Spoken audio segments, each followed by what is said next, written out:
Okay, Su-Wei, congratulations. We'll start with a question from me. Are you going to keep your mask on? That's okay. Congratulations. Just talk us through the match and what is it about Melbourne that seems to bring out your best tennis? I always really enjoy to play here, and I started my first junior here. It was 21 years ago. Questions in the room? You now have an 8-2 record against top 10 opponents, if I'm reading this correctly. What do you think accounts for your incredible matchups against the top players in the game? I seen that a couple years ago. I never win the top 10 player for many years, and suddenly I start to win in the first match, and then I feel that's stuff you break, you getting through, and I feel more comfortable right now. Any other questions in the room? I guess why do you think in particular with Melbourne that it's become such a happy hunting ground for you? I know you've had some pretty remarkable results in Melbourne, in particular the last few years. What do you think it is particularly about sort of being down under, which is really sort of well suited to your game? I have to say I quite enjoy to practice here. I have a few years I was coming here for my off season and training with Paul McNamee, and for me, I know where to go to eat after the match. I know I go to the Thai restaurant. I have a very good appetizer and very good drinks. So I definitely know how to enjoy life and play some tennis here. So I'm not worried about my tennis. If I don't play good, I go enjoy some good food here. So I'm quite happy to have the tennis life here. Not to bring up age again, but with so many players in their 30s, mid-30s, late 30s, 40s still playing, what do you think explains that these days? Is there a reason that so many players are continuing like yourself? For other people, I'm not sure, but Taiwan I come from a very small place, and it's very difficult situation in Taiwan to find a practice, to have a professional tennis court, and the hitting partner, fitness coach, all the stuff is become very tough because I was in Japan for almost 3 years. I have a club, I have somewhere to live. My boss she helped me to go to the tournament. That's why I come back for the tour, because before I go to Japan, I was stop my tennis almost 1 year. It was not easy with the Chinese culture, with the parents, and I took a really long time to get out of the situation. So I was mostly managing the family problem at the first 10 years, 16 years old. So it was not easy. That's why I think that's one of the main reasons I come a little bit slower. And I have no one to ask for help. Because in Taiwan, there's a very limited sport. Like the association have very limited experience to help a professional tennis player. So I took a really while until Paul was working with me. And as you saw, my ranking went to top 30. I win the first Grand Slam in the doubles. So it was amazing to have an Australian coach and have all this system to work out in Australia. Any more in the room? Yeah, last one.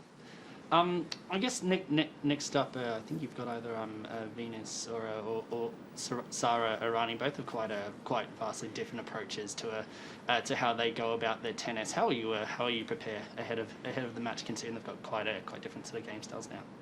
They haven't played yet, right? Right.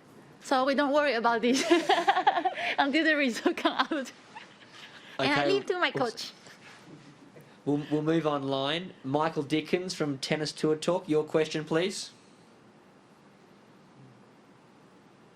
Hi, good afternoon, Su-Wei. Congratulations on your victory this afternoon. Which do you enjoy more, playing singles or doubles? And do you feel that because you've done so well in both disciplines, do they complement each other? I quite enjoy both, but I'm not always doing good on both. Sometimes the singles was going a little bit better, sometimes the doubles going a little bit better. And normally they are not going both here or both here, not often happen. So I I told myself, okay, if I don't play good in singles, probably I have a doubles in my other hand. So I'm not worried about it. So I try to enjoy more because singles and doubles, they are a little bit different game. As you saw in doubles, I'm more in the net. And the singles, we are more in the baseline for the match. So I try to manage it, and I always have a partner support me in doubles. So I quite enjoy it.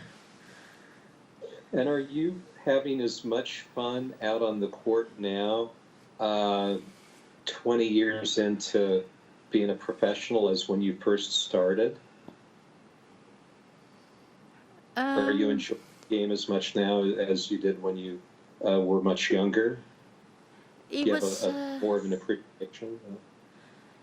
yeah, it was not very easy at the beginning to enjoy the tennis because when we're young and then we come from a small place, you don't have people guide you to how to set out your schedule, your practice, and how to enjoy, to thinking it's not just about tennis.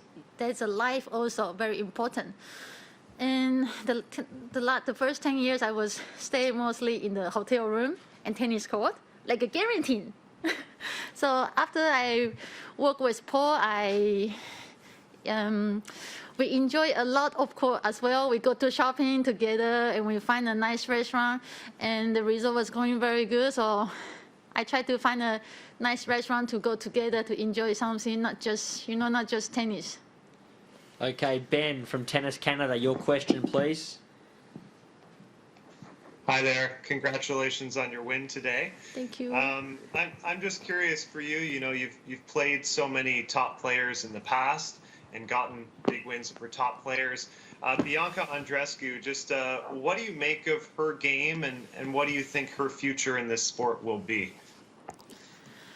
I know she's one of a very good player for the young generation, and she have a little bit different game than like Osaka or Kennen. So, it's always not gonna be easy to play any of these young girls because they are recovery much faster, and they have some special game in the match. That's why they are very successful in some of the tournament or most of the tournament. So all I need to do is just try to play my game because, if sometimes you go too far, it's not a good idea because they can use their weapon to destroy you. Okay, Gregory from the Canadian Press, next question, please. Hey, thanks for the time. Just wondering what your game plan was coming into the match against Bianca. I was thinking I lose last time, so I need to be a little bit stronger on the court. And last year I was in the same court for the final doubles, and I was not doing pretty good. So I hope I play a little bit better today. Did anything about Bianca's game surprise you? She can do everything on court, so you always will get some surprise. And sometimes you don't know it's good for you or bad for you because sometimes if they play really good, you feel bad surprise. But sometimes when the girl play really good, I feel like okay, they play really good. I just try to hang in there. So I try to manage some of the emotional there. Okay, Tumaini, last question in English. Thank you. Hi, Su-Wei. When you were younger, you were a top junior, and then when you started professional, you won a lot of matches, right, in your first tournaments, and you made the semi-final of Bali. At that point, did you think that it would come quicker for you, that you'd get to the top of the sport quicker than you have done? At that time, I was not thinking too much because, the Chinese parents, sometimes if they are helping you, I was not worried about anything because I wake up 6 for the first bus to go and practice. And the earliest girl at that time was always Bartoli. So we are always the first two kids go to the first bus and try to run to catch the court. So, I really don't think too much. Only when I was going down like 0-3 or match point for the opponent, my father will do some special sign because he's going crazy outside the court, but I'm still very calm on the court, I have to say. Just on the last point, I will be like, oh, if I lose this match, I have some trouble, so I will be a little bit panic on the court. But then, this point, I will fighting so hard to try to not losing the point. Okay.